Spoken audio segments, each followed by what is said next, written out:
Mudah-mudahan dia panjang umur, sehat walafiat, sebagaimana beliau menggampangkan urusan umat Nabi Muhammad, Allah gampangkan urusan beliau juga. Amin ya rabbal.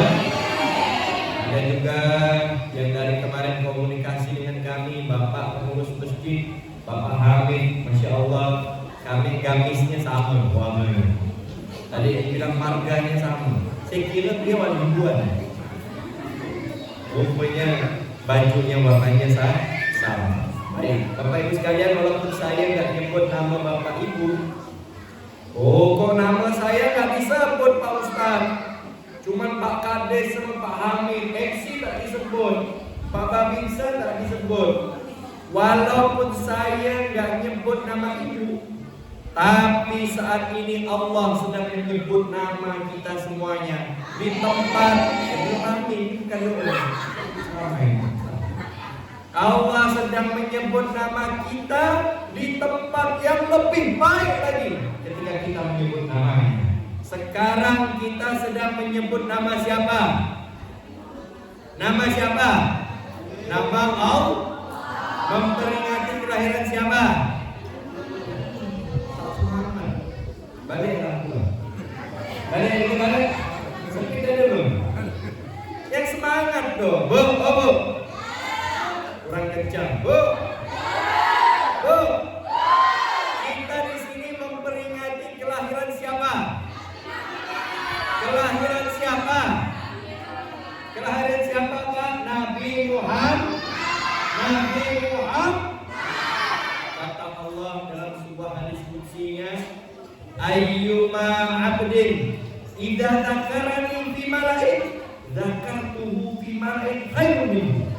Mana saja di antara hambaku yang menyebut namaku di suatu tempat, maka aku akan menyebut namanya di tempat yang lebih baik lagi ketika dia menyebut namaku.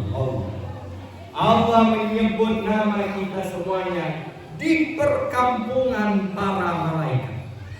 Saat ini Allah sedang memanggil malaikat Jibril. Innallaha idza ahabba 'abdan da'a Jibril. Allah sudah senang sama seorang hamba, dipanggilnya malaikat Jibril. Jibril, sini. Ada apa ya Allah? Tengok, ini bau kaki ini dengar. Masya Allah, tabarakallah. Ini mudah-mudahan berkah kampung kita semuanya. Amin.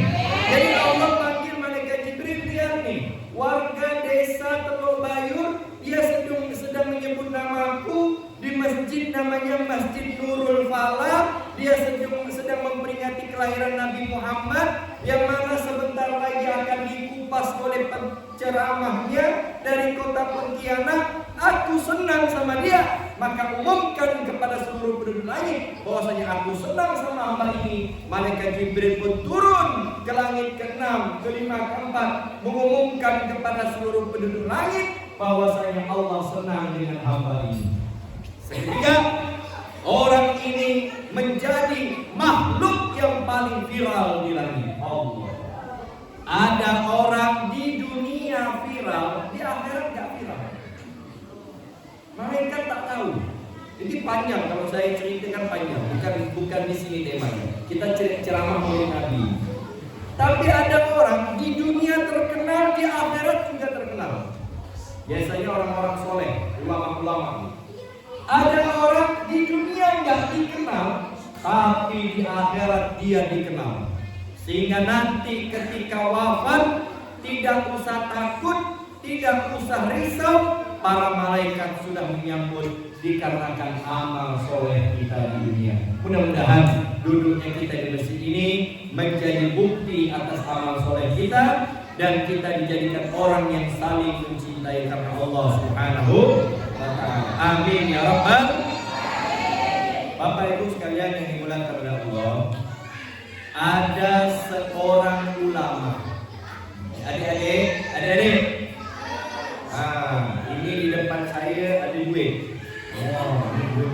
Saya dari tadi pengen nyampai nih, masuk ke kunci.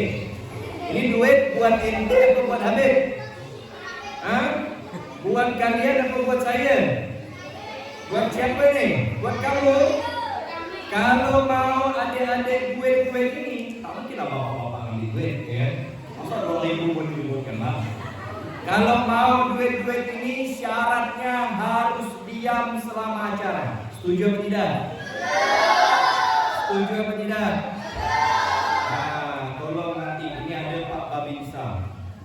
Itu di belakang itu saya keluar. Itu nampaknya ya, mudah-mudahan panjang umur. Amin. Bisa diam? Bisa diam? Yang diam dapat duit. Mau ya? Insyaallah. Yang ente mau ya? Yang umum-umum sini saya kasih BPJS. Iya, apa? Badan, saya punya BPJS, Badan Pencari Jodoh Soleh-Soleha. Nanti tahu. Baik ya, saya lanjutkan. Ada seorang ulama. Ulama ini bernama Jalaluddin Abdurrahman As-Suyuti. Beliau ulama besar. Beliau hafal 200.000 hadis. 200.000 hadis. Kita hafal 2 hadis yang tak dulu. Ini 200.000 di dalam kepala. Alim. Beliau menguasai seluruh ilmu. Ini jarang, zaman sekarang jarang kita dapatkan orang menguasai seluruh ilmu. Ada profesor ilmu sastra, maka kita hanya mendapatkan karya ilmunya di sastra aja. Dia nggak ngomong bahasa, dia nggak ngomong matematika, dia nggak paham sejarah. Ada profesor ilmu sejarah, maka kita dapatkan dia hanya membahas tentang sejarah. Dia nggak paham bahasa, dia nggak paham fisika dan ilmu lain. Itu ulama sekarang. Tapi kalau Imam Suyuti fikih ada, sejarah pakar, bahasa Arab jago, ilmu hadis hafal 200 hadis, Al-Quran hafal 30 juz, betul-betul hafal itu di luar kepala, saking hafalnya. Kalau kita ini kan hafal di luar kepala, artinya saking tak masuk-masuk itu di luar bos ya, di luar bos tak masuk-masuk. Beliau hafal di luar kepala. Alim, setiap suatu ilmu ada kitabnya, ada. Dari yang tipis sampai lebarnya seperti ini ada. Itu Imam Suyuti.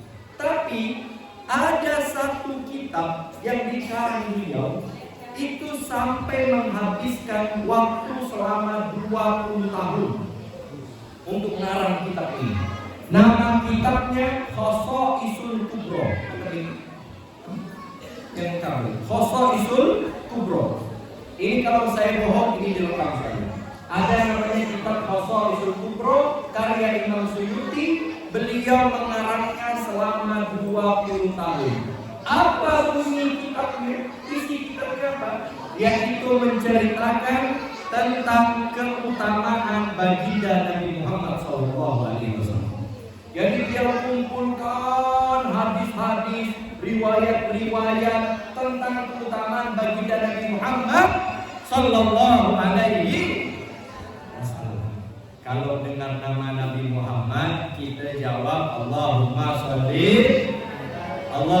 sholli, karena ada sebuah hadis yang diriwayatkan Imam Ali bin Abi Thalib, al-bakhil man dzukirtu indahu wa lam yusalli alayya. Orang yang pelit bin masin bin bahir bin kedekut bin garam betutu. Apa ini?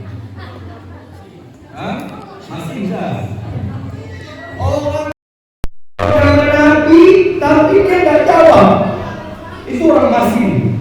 Kalau minta sedekah tidak mau ngasih jahat. Tapi wajar, karena duit. Ini cowok muda-muda tak mau jawab. Ini memang masin, luar biasa masin. Kalau baca buku macam gini, ya Allah, masuk surga bersama Nabi Muhammad ya Allah. Malaikat dijawab di atas kaos. Nyaman dan tepuk kamu. Nak masuk surga Nabi dengan nama ini tidak mau ya. Jawab. Dia saya mau tanya nih, kira-kira mau masuk surga sama Nabi? Mau nggak masuk surga sama Nabi? Nama Nabi siap nggak menjawabnya? Kurang kompak dengan nama Nabi siap nggak menjawabnya? Coba saya tes warga desa Teluk Bayur kompak soalnya. Allahumma sholli ala Muhammad. Allahumma shalli ala Muhammad. Itu. Allahumma shalli ala Muhammad. Allahumma shalli ala Muhammad. Ngantuk. Saya ceramah kepekik kau. Orang suka nanti kedengaran soal saya. Percaya tanya soal. Bapak Ibu yang berterima Allah Subhanahu wa taala. Di dalam kitab Qasaidul Kubra dijelaskan, Imam Kastalani mengatakan siapa saja orang yang memiliki hubungan dengan Nabi Muhammad SAW dijamin api neraka tidak menjilat tubuhnya. Sekali lagi, siapa saja yang di dalam hatinya ada nama Nabi Muhammad, terhubung dengan Nabi Muhammad, sambung dengan Nabi Muhammad, dijamin insya Allah tubuhnya tidak akan dijilat oleh api neraka. Muhammad. Contohnya apa Pak Ustadz? Diceritakan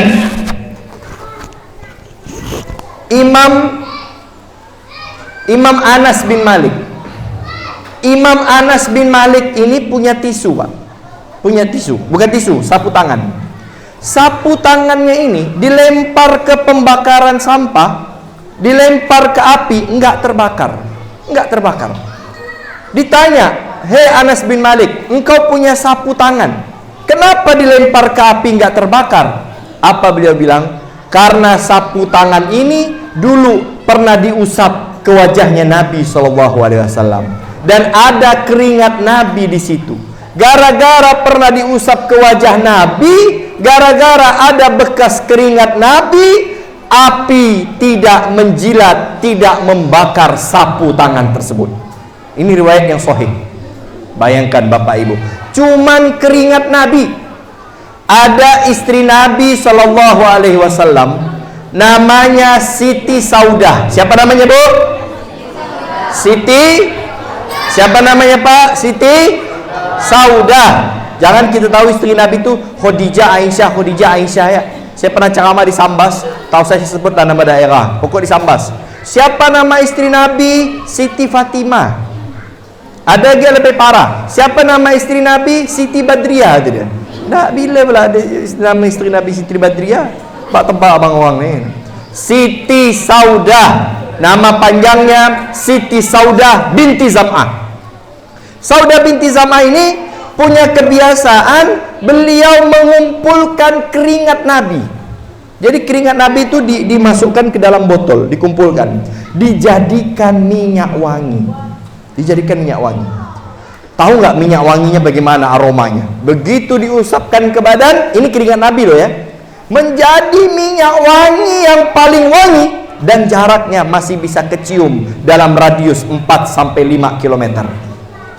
Jadi 4 kilo tuh dari sini ke mana, Pak? Hah? Mana? Seberang sungai sana. Misalkan Nabi di seberang sungai, itu aromanya kecium sampai sini. Itu keringat Nabi. Bayangkan. Dan Nabi keringatnya wangi, masih pakai minyak wangi. Minyak wangi Nabi, favorit Nabi itu misik atau kasturi. Itu minyak wangi Nabi SAW. Kita, udahlah bau maung. Tak ada mandi, tak pakai minyak wangi. Pergi ke masjid, sholat, tak ada mandi. Begitu takbir, Allahu Akbar, yang sebelah pingsan. Bau maung. Ada warga bertanya kepada saya, warga desa sebelah. Dia bilang begini, Pak Ustadz, zaman sekarang banyak orang ngaku Nabi. Banyak nggak orang ngaku Nabi? Banyak nggak orang ngaku Nabi? Banyak, Pak. Sekarang jual sate ngaku Nabi. Allah, Mak. Makin rame tuh. Bisa ngomong bahasa semut, ngomong sama hujan, ngaku Nabi. Cuman dia tuh nak ngaku Nabi malu ya. Itu kan mukjizat Nabi tuh yang bisa bicara dengan hewan. Sekarang orang banyak ngaku Nabi. Bagaimana cara kami orang kampung, orang desa mengetahui ini Nabi asli atau ini Nabi palsu? Saya jawab, oh gampang. Suruh dia lari ke pasar. Dia lari ke pasar. Jauh nggak pasar di sini nih? Jauh, suruh dia lari. Habis itu balik ke Masjid Nurul Falah. Kan berkeringat tuh. Habis itu ibu-ibu cium ketiak dia. Kira-kira wangi apa bau? Wangi apa bau? Kalau dia nabi pasti wangi. Pasti wangi, Pak. Kalau nabi pasti wangi. Tapi kalau bau masam, udahlah, usah ngaku nabi lah. Ngaku pengikut nabi saja. Karena keringat nabi ini wangi. Keringat nabi wangi, Bapak Ibu. Bahkan air liur Nabi SAW itu bisa menjadi obat. Suatu hari ada orang Yahudi datang menghadap kepada Rasulullah, membawa tangannya yang putus. Tangannya putus. Ya Rasulullah, tangan saya putus. Bawa potongan tangan. Sama Nabi, diambil tangannya, ditempelkan lagi potongan tangannya itu, cuman diusap pakai air liur. Langsung nyambung seketika, seakan-akan tidak ada putus sebelumnya. Allah, ini liur Nabi. Di Madinah, bagi yang umroh atau haji, di Madinah ada namanya Masjid Ghauf. Sumur Ghauf. Namanya Sumur Ghauf. Sumur Ghauf ini sampai sekarang masih ada sumurnya. Dulu kering dan asin. Kering asin.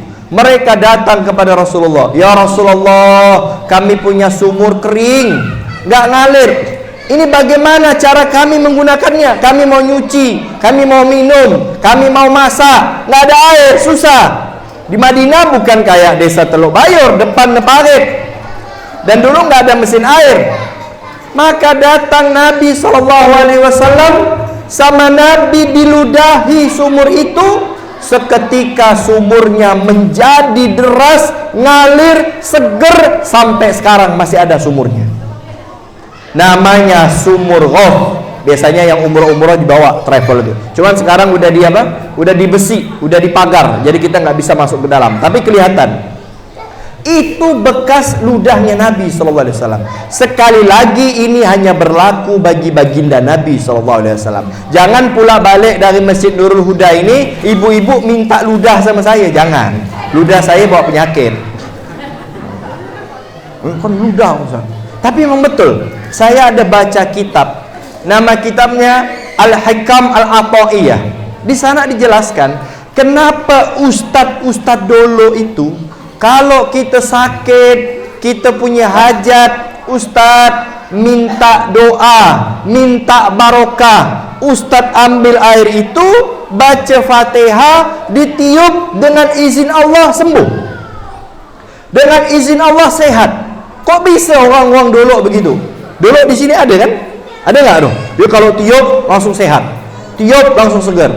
Karena orang dulu mulutnya tuh nggak pernah ngolok orang, nggak pernah nyakat, nggak pernah jelekkan orang, nggak pernah caci maki, nggak pernah riba, nggak pernah menjelekkan. Yang ada apa? Baca Quran, zikir, sholawat, istighfar, tasbih, nggak pernah ngomongin orang, barokah. Sekali tiup airnya manfaat. Orang zaman sekarang ngolok-ngolok, nyakat, jelekkan orang, ngomongkan orang, merasa lebih cantik, merasa lebih mancung, merasa lebih putih, merasa lebih tinggi. Betul apa tidak? Dijawab seorang, Pak, bukan saya. Betul kata dia. Baca Quran tak ada, zikir tidak, sholawat tidak, tasbih tidak, istighfar tidak. Betul apa tidak? Betul. Kan saya. Ibu jawab. Jadi kalau orang model kita ini diminta bacakan doa, bukan membawa kesehatan, tapi tambah sakit. Karena mulutnya mudarat. Itu kata ulama itu. Nah, itu Nabi SAW, beliau jangan ditanya lagi kalau baginda Nabi, ya kan? Beliau luar biasa, ucapannya pun tercatat menjadi hadis karena membawa manfaat. Air liurnya mendatangkan barokah. Itulah baginda Nabi SAW. Ada seorang sahabat namanya Abdullah bin Zubair. Siapa namanya, Bu? Siapa namanya? Abdullah bin Zubair. Siapa namanya, Pak? Abdullah bin Zubair, atau yang lebih dikenal dengan istilah Ibnu Zubair. Ibnu Zubair ini, beliau ini mulazimnya Rasulullah. Mulazim itu yang selalu membersamai Rasulullah, yang membawa sendal Nabi, yang membawa tas Nabi. Singkat cerita, suatu hari Nabi ingin buang air. Nabi pengen buang air kecil karena di padang pasir nggak ada jamban, nggak ada sehingga Rasulullah buang air. Rasulullah bawa ini apa namanya? Ada botol dari kulit, itu kendi dari kulit dulu, Pak. Rasulullah buang air di situ, Bu. Begitu dibuang air selesai, beliau panggil Ibnu Zubair. Ya Abdullah bin Zubair, sini. Ada apa ya Rasulullah? Ini air seni. Tolong buang di tempat yang tidak ada satupun yang tahu kecuali engkau dan Allah Subhanahu wa ta'ala. Oh siap ya Rasulullah. Beliau pun berlari, pergi menjauh. Setelah itu beliau pulang, beliau berkata, ya Rasulullah, telah aku laksanakan perintahmu. Telah kubuang air seni itu di tempat yang tidak ada satupun yang tahu kecuali aku dan Allah Subhanahu wa ta'ala. Rasulullah pun tersenyum mendengar jawaban itu. Apa kata Rasulullah? Jangan-jangan kau minum airnya ya. Ketawa Abdullah bin Zubair, iya ya Rasulullah, aku minum. Apa jawaban Nabi SAW? Demi Allah, mulai sekarang jasadmu haram disentuh api neraka. Kenapa? Ada bagian tubuhku di dalam tubuhmu. Allahumma shalli ala Muhammad. Gara-gara air seni Nabi, Abdullah bin Zubair tidak dijilat api neraka. Tapi ini hanya berlaku bagi Nabi. Jangan pula balik, Ustaz. Ini kata orang tua kita, kalau sakit mata dikencingkan Pak Ustaz, kasih air kencing. Tak boleh, haram berobat memakai sesuatu yang najis. Tak boleh Pak, bukan tambah sakit, tambah mudarat. Di sini ada puskesmas, ada obat-obatan, insya Allah disediakan sama Pak Kades. Sakit mata ada insto, ada rohto, pokok yang toto semualah. Tapi jangan pula kau siram mata dengan soto, bukan? Itu tambah pedih matanya tuh. Semuanya ada, tergantung kitanya saja mau atau tidak. Nah, kembali kepada pembahasan. Sahabat itu rebutan ingin mendapatkan berkahnya Nabi SAW. Diriwayatkan baginda Nabi itu ma tanahhama nukhamatan illa waqa'a fi kafi ashabihi. Nabi itu tidak meludah kecuali ludahnya itu nggak pernah nyentuh tanah. Ludah Nabi itu nggak pernah nyentuh tanah. Kenapa? Sahabat langsung nadah, rebutan. Bukan mereka minta diludahi di tangannya, enggak, tapi mereka begitu tahu langsung nyambar dari bawah. Lalu air ludah itu diusapkan ke seluruh tubuhnya. Apa yang terjadi? Sahabat yang mengusap tubuhnya dengan ludah Nabi menjadi sahabat yang paling tampan, paling awet muda, bahkan yang paling panjang umurnya. Berkah baginda Nabi SAW. Pokoknya kalau sudah ada Nabi, terhubung dengan Nabi, semuanya menjadi barokah. Sayyiduna Khalid bin Walid itu panglima perang. Beliau nggak pernah kalah selama perang, nggak pernah kalah, tidak pernah kalah. Paling banter seri, di perang Tabuk seri, tapi nggak pernah kalah. Suatu hari dalam peperangan, kalau nggak salah di perang Yarmuk, ini lawan pasukan Romawi, Orang lagi sibuk perang, Sayyidina Khalid bin Walid sibuk nyari barang. Ini orang perang nih, sibuk kan, biar nggak kena panah, biar nggak kena pedang. Beliau malah nyari barang. Akhirnya sahabat lain bertanya, ya Khalid, engkau ngapain? Yang lain pada sibuk perang, engkau nyari barang. Apa jawaban Khalid bin Walid? Aku sedang mencari songko. Di medan perang nyari songko. Ya Khalid, songko banyak jual, di pasar banyak, nanti kami belikan. Beliau pun marah dan menjawab, itu songko, bukan songkoknya yang aku cari, tapi benda di dalamnya yang aku cari. Makanya aku walaupun dalam keadaan perang tetap ku cari. Emang benda apa yang ada di dalam songkok? Rambutnya baginda Nabi SAW. Gara-gara rambut Nabi dijahit di songkok Khalid bin Walid, beliau tidak pernah kalah selama peperangan. Kenapa? Berkah daripada rambutnya Nabi SAW. Jadi Nabi itu seluruh tubuhnya barokah. Seluruh tubuhnya barokah, dan semua yang ada pada diri Nabi itu lebih hebat daripada Nabi yang lain. Kalau Nabi Musa itu dikatakan Nabi yang paling kuat. Nabi paling kuat. Dikatakan dalam Al-Quran, idrib bi'asokal hajar fanfajarat minhu thnata asyrata aina. Hei Musa, pukullah batu itu. Beliau pun pukul batu. Nabi Musa mukul batu pakai tongkat, langsung jadi 12 mata air. Biasa. Ayo coba kita mukul batu nih, keluar nggak air? Keluar air darah.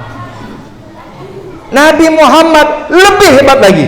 Nabi Muhammad bukan batu, bukan air yang keluar dari batu, tapi air keluar langsung dari sela-sela jari Nabi SAW.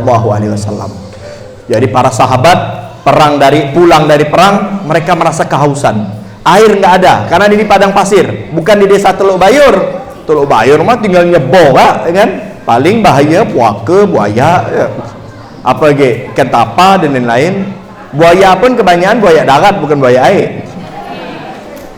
Kalau di padang pasir nggak ada air, hanya ada 2 atau 3 sahabat, itu pun tinggal sedikit air yang mereka punya. Ya Rasulullah, kami kehausan, mau sholat wudhu nggak ada, yang punya air cuma 3 orang, yang sisanya nggak ada. Ini sahabat ratusan ini. Akhirnya sama Nabi dipanggil, mana yang punya air? Sini. Dipanggil, disuruh dituangkan air itu di tangan Nabi. Seketika, ini kan kalau air dituangkan begini, kan ngalir ke bawah. Tapi ngalirnya nggak habis-habis. Seakan-akan keran yang keluar dari tangan Nabi. Ratusan sahabat bisa minum, mereka wudhu plus memenuhi air di dalam botol-botol mereka. Sehingga ulama mengatakan air yang paling afdol di dunia ini adalah air yang keluar dari sela-sela jari Nabi SAW. Kata ulama, wa afdalul miyahi ma'un kat naba min baini asbu'in nabil muttaba yalihi ma'u zamzama fal kautsari fama'u nilin tsumma baqil anhari. Wa afdalul miyah, air yang paling afdol, air yang paling mulia adalah ma'un kat naba, air yang keluar dari sela-sela jari Nabi SAW. Itu yang paling utama dulu. Lalu setelahnya air Zam-Zam, telaga Kautsar, lalu sungai Nil, sisanya sungai-sungai yang lain. Sungai Kapuas, sungai Landa. Ini sungai apa nih? Sungai apa namanya nih? Kapuas. Ini sungai nomor 100 mungkin. Paling afdol nomor 1 adalah air yang keluar dari jari-jari Nabi SAW. Kenapa? Karena sambung dengan Nabi SAW. Bapak Ibu sekalian yang dimuliakan Allah Subhanahu wa taala. Nabi Musa itu julukannya Kalimullah. Kalimullah itu yang sering bercakap-cakap dengan Allah. Jadi bercakap-cakap. Cuman hanya suara saja. Nggak ngelihat apa? Nggak ngelihat zatnya, nggak ngelihat wajah Allah, nggak ngelihat zatnya Allah. Astagfirullahaladzim. Nggak melihat zatnya Allah. Suatu hari Nabi Musa kepengen lebih. Saya kepengen melihat engkau ya Allah. Disebutkan dalam Al-Quran. Qala rabbi arini anzur ilaik. Kata Nabi Musa, ya Allah, izinkan aku bisa melihatmu ya Allah. Allah menjawab, qala lan tarani. Hei Musa, kamu nggak bakalan bisa melihat saya. Tapi karena Nabi Musa ngotot, pengen minta ketemu dengan Allah, maka Allah mengatakan, walakin indur ilal jabal. Kamu pergi ke gunung, ke bukit, namanya Bukit Tursina. Pergi ke sana. Fa in istaqarra makanahu fasawfa tarani. Kalau bukit itu enggak hancur, bukitnya itu tetap, fasawfa tarani, maka kamu akan melihat saya. Pergilah Nabi Musa ini ke Bukit Tursina. Falamma tajalla rabbuhu, tatkala Allah mulai menampakkan zatnya, ja'alahu kharra wa sa'iqa. Nabi Musa pingsan. Pingsannya itu pun selama 7 hari, dan bukitnya hancur berkeping-keping sampai 7 pecahan. Kenapa? Nggak kuat melihat zatnya Allah Subhanahu wa ta'ala. Padahal kata ulama, Allah itu belum menampakkan zatnya. Allah baru menampakkan cahayanya. Nabi Musa sudah pingsan gak kuat. Nabi Muhammad lebih hebat lagi. Kalau Nabi Muhammad ketemu langsung dengan Allah, melihat dengan mata kepalanya sendiri. Di mana? Di Sidratil Muntaha, di tempat yang mulia, melihat dengan matanya sendiri Allah. Dan lebih hebatnya lagi, kalau Nabi Musa dia minta bertemu dengan Allah. Nabi Muhammad beliau nggak minta, beliau diundang langsung oleh Allah. Ayo, lebih mulia mana? Meminta apa diundang? Meminta apa diundang? Jadi undang. Pak Kades, tolong Pak, nanti acara Isra Mi'raj undang saya ya. Satu. Atau Pak Kades saya bilang, Pak Ustadz, nanti Isra Mi'raj nanti kami undang kembali ya. Kira-kira keren yang nomor 1 apa yang nomor 2? Hah? Yang pertama tadi apa yang terakhir yang diundang?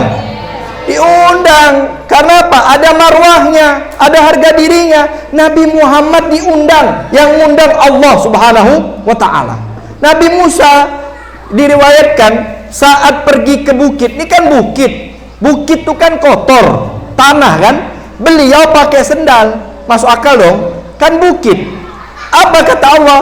Fakhla ya Musa, fakhla'na 'alaika innaka bil wadil muqaddasi tuwa. Hei Musa, lepas sendalmu karena kamu berada di bukit yang suci. Nabi Musa pakai sendal, disuruh lepas sendal. Nabi Muhammad sampai di Sidratil Muntaha. Sidratul Muntaha itu kan tempat suci. Beliau pakai sendal, lepas sendal, dilepas sendal, begitu mau jalan ditegur sama Allah. Hei Muhammad, pakai sendalmu. Nabi Muhammad lepas sendal, disuruh pakai sendal. Nabi Musa di bukit yang kotor, disuruh bila lepas sendal, disuruh pakai sendalnya. Ya Allah. Sehingga di sini ulama mengatakan beda antara kemuliaan Nabi Muhammad dengan Nabi Musa alaihi salam. Allahu Akbar.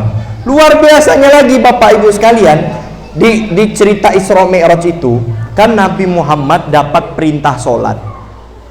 Berapa perintah pertama sholat? 50. Bayangkan kalau 50 sholat, saya baru ceramah setengah jam, komat langsung. Ini udah berapa menit nih? Ibu-ibu udah bertengok jam dari tadi saya tengok. Ini nampak perut lapar nih. Lapar Bu? Ngorek tanah, cari keramat. Mana cakap ngorek tanah, cari keramat. Cari keramat sampai Tejungam. Saya ceramah tak lama, paling 1 jam. Salah lama, dah lapar. Ya. Nah, saya malam harus ngejar ke Jakarta. Malam. Saya tadi perjalanan Allah 10 jam. Nah, 10 dikurang 9 jam maksudnya.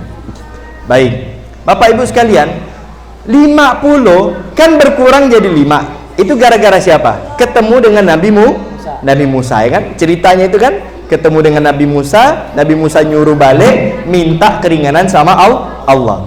Itu sampai 9 kali bolak-balik itu.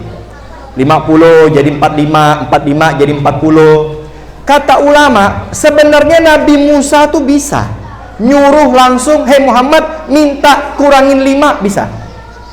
Tapi Nabi Musa sengaja minta kurangin 5 dulu. Kenapa? Karena Nabi Musa merasa nikmat memandang wajah Nabi Muhammad SAW. Kalau cuman sekali kan berarti ketemunya sekali. Tapi kalau misalkan sampai berkali-kali, Nabi Musanya berkali-kali ketemu Nabi. Nabi Musa betah memandang wajah Nabi Muhammad SAW. Allahumma shalli ala sayyidina Muhammad. Kalau kata ibu-ibu lebih ganteng Nabi Yusuf. Iya. Nabi Yusuf itu ganteng, Pak. Ganteng. Diceritakan dalam Al-Quran, di dalam surat Yusuf. Saat Siti Zulaikha, dia bilang sama ibu-ibu arisannya, aku dapat berondong. Ini cerita pakai bahasa Pontianak. Tak mungkinlah beliau bilang berondong.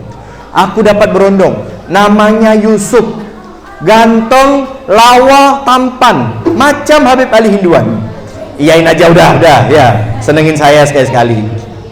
Benarlah sikit, kata ibu-ibu. Iya, tak percaya, meramput. Kau kan tua. Manalah mungkin, karena Nabi Zulaikha itu agak tua daripada Nabi Yusuf.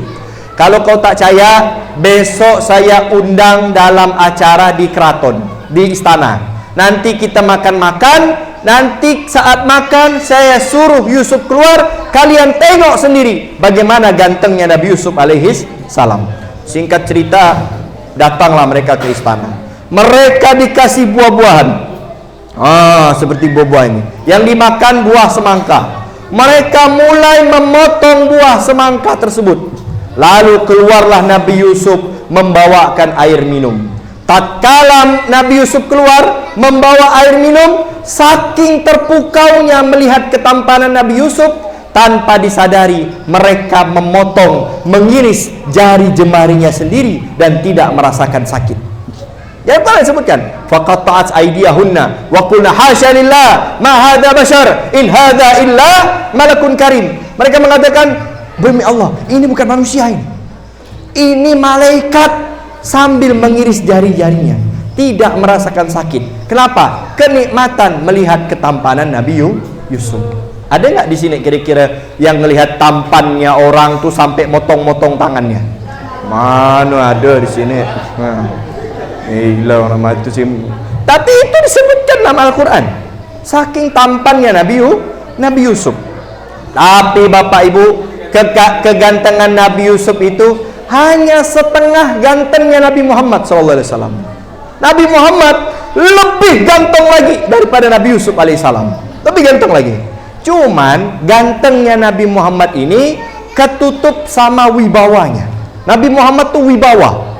Saking wibawanya, nggak ada satu sahabat pun yang berani memandang wajah Nabi, nggak ada. Kecuali istri-istri beliau dan Sayyidina Ali bin Abi Thalib, karena Sayyidina Ali ini sepupunya. Yang lain nggak ada. Sayyidina Abu Bakar, Sayyidina Umar, yang katanya setan ngelihat Umar lari. Setan ngelihat Umar lari. Ibu-ibu ngelihat setan, ibunya yang lari. Kalau Sayyidina Umar ketemu setan, setan yang lari. Saking tegasnya Sayyidina Umar bin Khattab. Tapi sama Nabi nggak berani ngelihat. Tunduk Umar bin Khattab. Hamzah bin Abdul Muttalib, padahal paman, nggak berani memandang wajah Nabi. Kenapa? Wibawanya. Nabi SAW bersabda, nusirtu birra'bi masirata syahr. Aku diberikan pertolongan dengan rasa takut dalam jarak 1 bulan. Maksudnya bagaimana? Wibawanya Nabi itu bisa membuat musuh gemetar ketakutan dalam jarak 1 bulan. Misalkan mau berperang nih, kapan kita perang melawan Muhammad? Bulan depan. Ini bulan apa nih? Oktober. Bulan September. Apa? November ya. Efek lapar.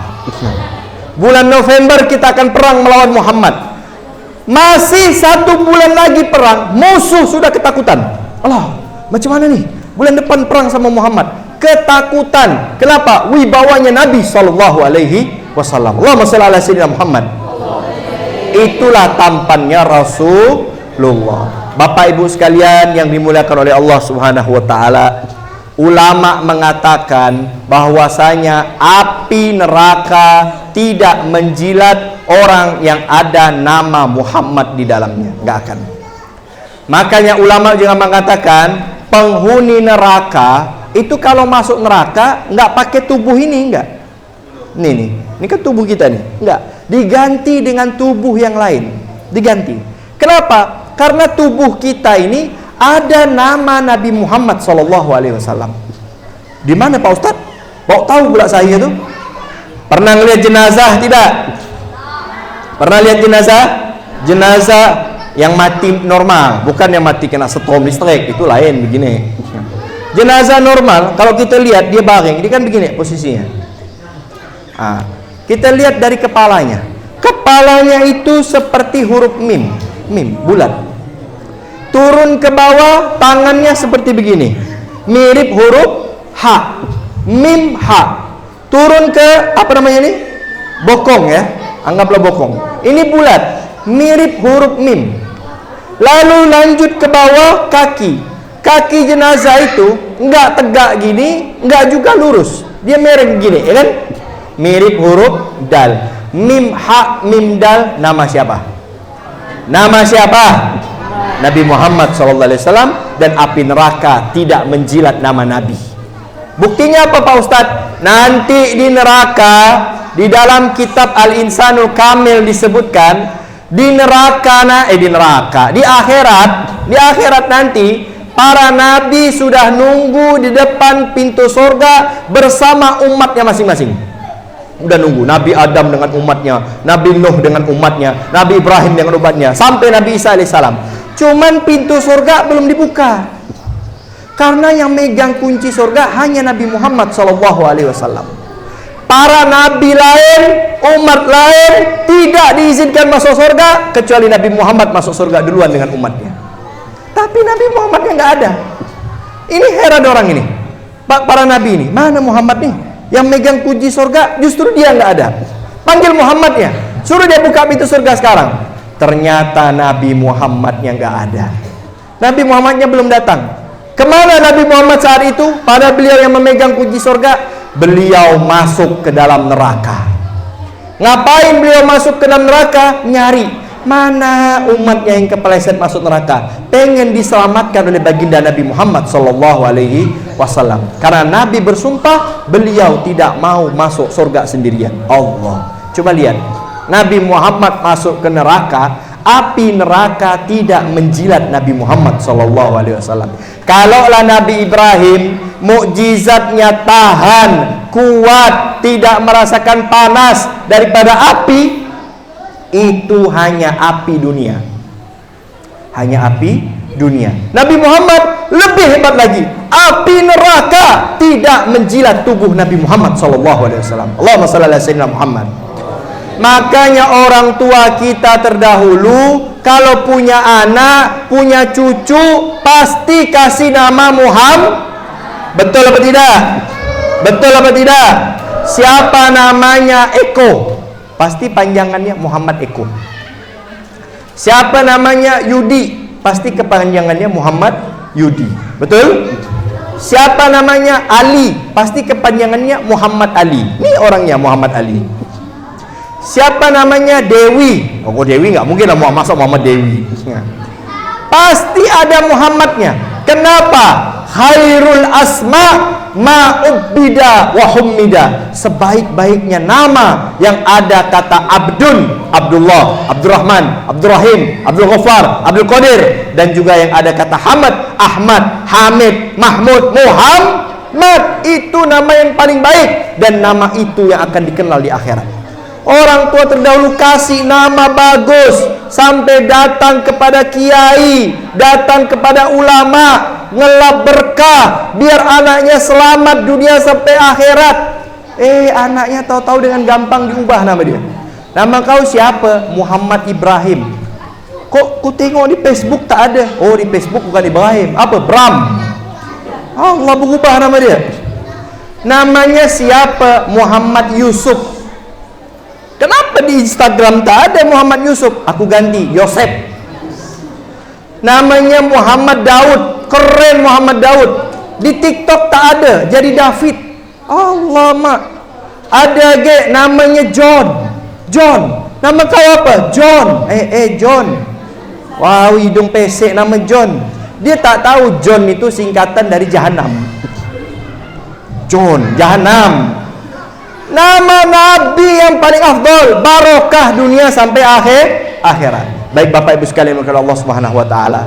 Maka kalau sudah terhubung dengan Nabi, insya Allah akan jadi barokah. Bagaimana cara kita terhubung dengan Nabi Pak Ustadz? Saya persingkat, caranya ada 3. Ada berapa Bu?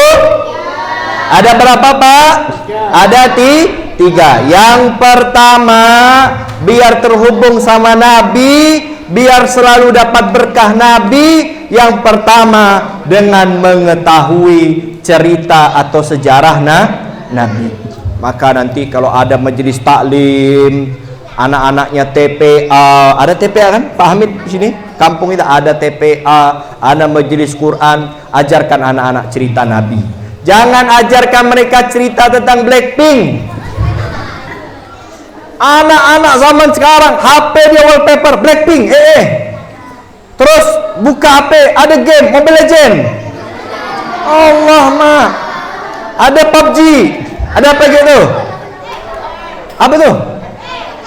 Itu apa tuh? Oh, yang tak ada pintu itu. Sorry ya, HP aneh iPhone.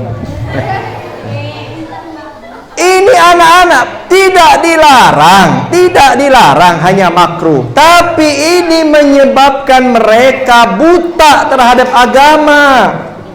Anak muda zaman sekarang, ngefans sama Cristiano Ronaldo. Sudah 904 gol. Wah. Dia main di klub MU, Madrid, Juve, apa gitu sekarang itu? An-Nassr, hafal. Rivalnya Messi, hafal. Saya punya teman hafal pemain Real Madrid dari kiper sampai striker dari tahun 2000 sampai sekarang hafal. Itu berapa generasi itu? Pemain MU dari tahun 2000, dari zaman Roy Keane sampai sekarang hafal. Pelatihnya hafal. Itu kan rame itu kan, sekali main 11 orang kan, hafal. Giliran ditanya, coba sebutkan anak-anak Nabi. Anak Nabi yang pertama Abdullah, betul. Kedua Qasim, betul. Ketiga Udin. Bila pula Nabi punya anak nama Udin? Sebutkan nama istri-istri Nabi. Siti Khadijah, oke. Siti Aisyah, betul. Ketiga Siti Fatimah, Siti Zainab, Siti Badriah. La ilaha illallah. Lebih parah lagi, Siti Dewi Persik. Inna lillahi wa inna ilaihi. Kau pemain bola 11 orang hafal. Anak Nabi 7 tak hafal. Bapak-bapak kawin lebih satu mau, betul tak?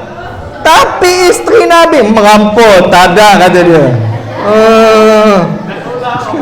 Kalau dah dia Masya Allah, tak ada nolak. Masya Allah, tabarakallah. Betul-betul tak ada. Ni Habib Ali ceramah. Enggak bu, saya golongan ibu-ibu.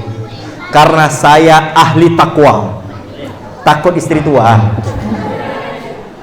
Maka ajarkan anak-anak kita sejarah tentang Nabi Muhammad agar mereka mencintai Nabi Muhammad. Yang kedua adalah dengan mengamalkan sunnah Nabi SAW. Saya mau tanya, jawab yang kompak. Yang nggak jawab, saya doakan pantat bisul.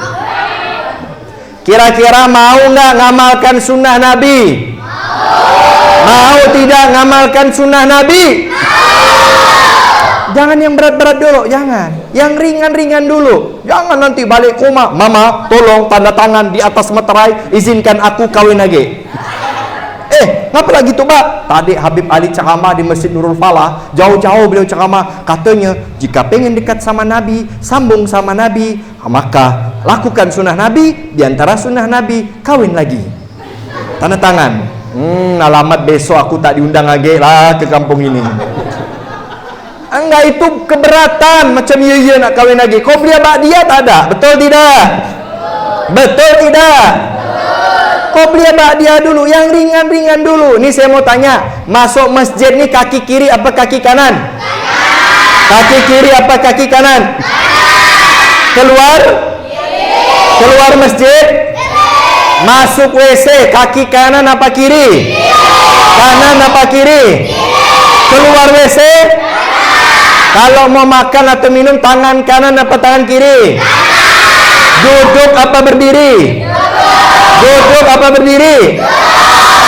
Kenapa tak ku amalkan? Makan tangan kanan, duduk, masih di luar. Berdiri.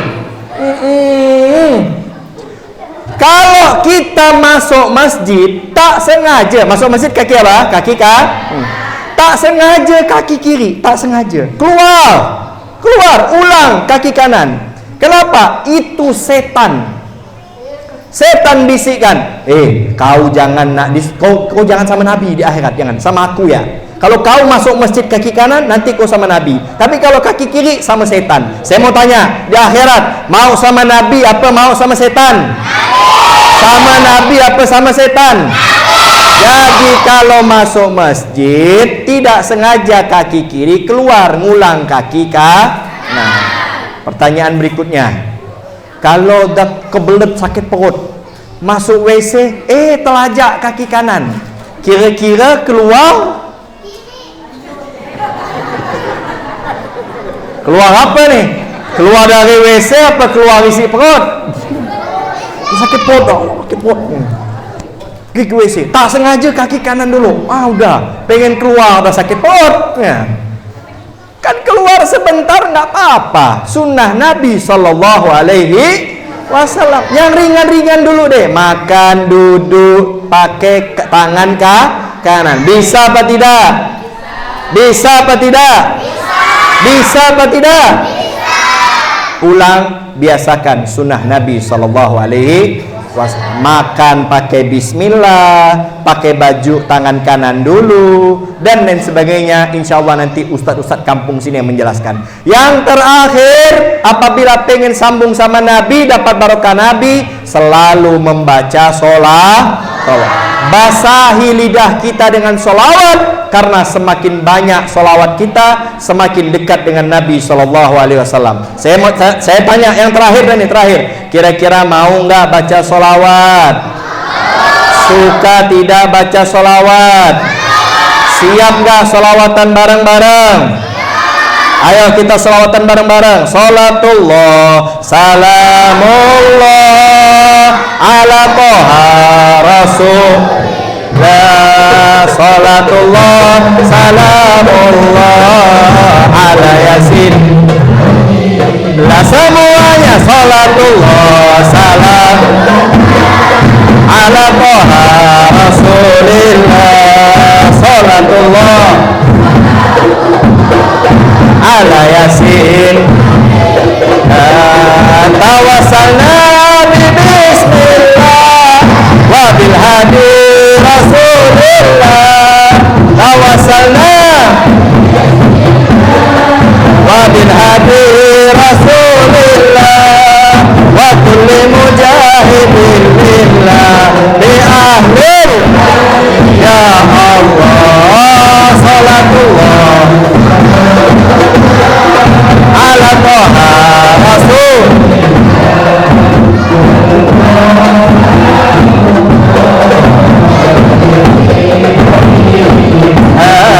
Ilahi salimi ummah minal afati wal hikmah. Ilahi sal minal afati wal hikmah wa min hamlin wa min abi ahlil badri. Lebih kencang salatullah, salamullah ala toha. Salatullah, salamullah ala yasin.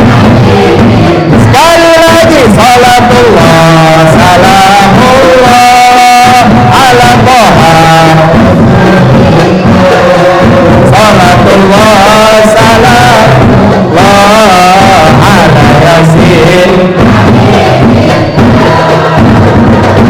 Ya Allah, ya Allah, ya Allah, saat yang mengumpulkan kami di masjid ini, ya Allah, sebagaimana Engkau kumpulkan kami di Masjid Nurul Huda ini, maka kumpulkan kami di surga bersama kekasih kami, ya Allah. Mudahkan kaki kami untuk memasuki surga bersama kekasih-Mu Nabi Muhammad, ya Allah. Ya Allah, sebagaimana Engkau mudahkan kaki kami untuk melangkah di Masjid Nurul Huda ini, maka mudahkan kami untuk melangkahkan kaki kami ke surga-Mu kelak di akhirat bersama Nabi Muhammad sallallahu alaihi wasallam. Ya Allah, ya Allah, ya Allah, jadikan kami orang yang mencintai Nabi Muhammad, mengidolakan Nabi Muhammad, menomorsatukan Nabi Muhammad. Tanamkan di dalam hati kami kecintaan kepada Nabi Muhammad, ya Allah. Jauhkan di hati kami selain Nabi Muhammad, ya Allah. Mudahkan kami untuk mengamalkan sunnah-sunnah Nabi Muhammad sallallahu alaihi wasallam, ya Allah. Jauhkan kami dari orang yang menyebabkan kami jauh dari Nabi Muhammad sallallahu alaihi wasallam, ya Allah. Ya Allah, jangan Kau keluarkan kami dari masjid ini kecuali sudah Kau ubah keadaan kami. Dari sebelum hari depan ini kami adalah golongan orang yang celaka, maka jadikan kami orang yang bahagia, ya Allah. Dari sebelum hari depan ini kami adalah penduduk neraka, maka jadikan kami penduduk surgamu ya Allah. Dari sebelum hari depan ini kami akan ditimpakan azab, maka berikan kami rahmatmu ya Allah. Kami banyak dosa, maka ampuni dosa kami ya Allah. Kami orang yang hina, maka muliakan kami ya Allah. Kami orang yang susah, maka mudahkan urusan kami ya Allah. Urusan dunia dan akhirat kami mudahkan ya Allah. Yang sakit sembuhkan ya Allah. Yang sempit rezekinya murahkan rezeki kami ya Allah. Berikan kami rezeki yang halal, yang barokah. Rezeki akan menyelamatkan kami di akhirat, bukan rezeki akan memberatkan kami di akhirat ya Allah. Yang punya hutang mudahkan kami dalam melunaskan hutang kami ya Allah. Yang kepingin haji ataupun umrah, izinkan kami bisa melaksanakan haji dan umrah karenamu ya Allah. Panggil kami bisa berziarah di depan rumahmu ya Allah. Dan izinkan kami bisa mengucapkan salam langsung di depan makam kekasihmu Nabi Muhammad ya Allah. Ya Allah, ampuni dosa kami, ampuni dosa kedua orang tua kami, ampuni dosa guru-guru kami, ampuni dosa pemimpin-pemimpin kami, ampuni dosa saudara-saudara kami, ampuni dosa tetangga-tetangga kami, ampuni dosa teman-teman kami, dan tutup aib-aib kami ya Allah. Ya Allah, Engkau melihat kedua orang tua kami ya Allah. Sebagaimana mereka menyayangi kami waktu kecil, maka sayangi kedua orang tua kami ya Allah. Ampuni dosa mereka, angkat derajat mereka, muliakan mereka ya Allah. Dan kalau ada di antara kedua orang tua kami yang saking sibuknya mengurusi kami sampai lupa kewajiban mereka kepadamu, kami mohon jangan Engkau hukum mereka ya Allah. Disebabkan kasih sayang mereka kepada kami, banyak di antara mereka yang sampai lupa sholat, lupa berpuasa. Kami mohon ya Allah, jangan Kau hukum mereka ya Allah. Jadikan setiap kebaikan yang kami lakukan kebaikan pula untuk mereka nanti ya Allah. Dan kalau ada di antara kedua orang tua kami yang sudah terkubur di alam sana, yang sudah berselimutkan dengan tanah, kami mohon ampuni dosa mereka ya Allah. Angkat derajat mereka, muliakan mereka, lapangkan kuburan mereka, jadikan kuburan-kuburan mereka taman daripada taman sorga. Jangan Kau jadikan kuburan mereka lubang daripada lubang neraka ya Allah. Ya Allah, Engkau melihat anak-anak kami ya Allah. Anak-anak kami jadikan anak-anak yang soleh-soleha ya Allah. Anak-anak yang berguna bagi agama, bangsa dan negara ini ya Allah. Jauhkan mereka dari pergaulan bebas, jauhkan mereka dari narkoba, jauhkan mereka dari zina yang hina dan Kau hinakan itu ya Allah. Jauhkan mereka dari perbuatan yang menyebabkan mereka tertinggal dari rombongan orang-orang yang mulia ya Allah. Ya Allah, panjangkan umur kami semua dalam keadaan sehat walafiat, taat ibadah, jauh dari penyakit, jauh dari bala dan musibah. Angkat wabah di tempat kami ya Allah. Dan jika sudah memang tiba waktunya kami akan meninggalkan dunia ini setelah panjang umur, kami mohon wafatkan kami dalam keadaan husnul khatimah, husnul khatimah, husnul khatimah, mati dalam keadaan iman. Dan kami mohon cabutlah nyawa kami dalam keadaan hati rendah kami bisa mengucapkan kalimat yang agung dan mulia, la ilaha illallah Muhammadur Rasulullah. Semuanya, la ilaha illallah Muhammadur la ilaha illallah Muhammadur Rasulullah sallallahu alaihi wasallam. Rabbana atina fid dunya hasanah wa fil akhirati hasanah wa qina adzabannar. Wa sallallahu alaihi wasallam Muhammadin nabiyil ummi wa ala alihi wasallam. Walhamdulillahirabbil alamin. Rabbana taqabbal minna bisirril Fatihah.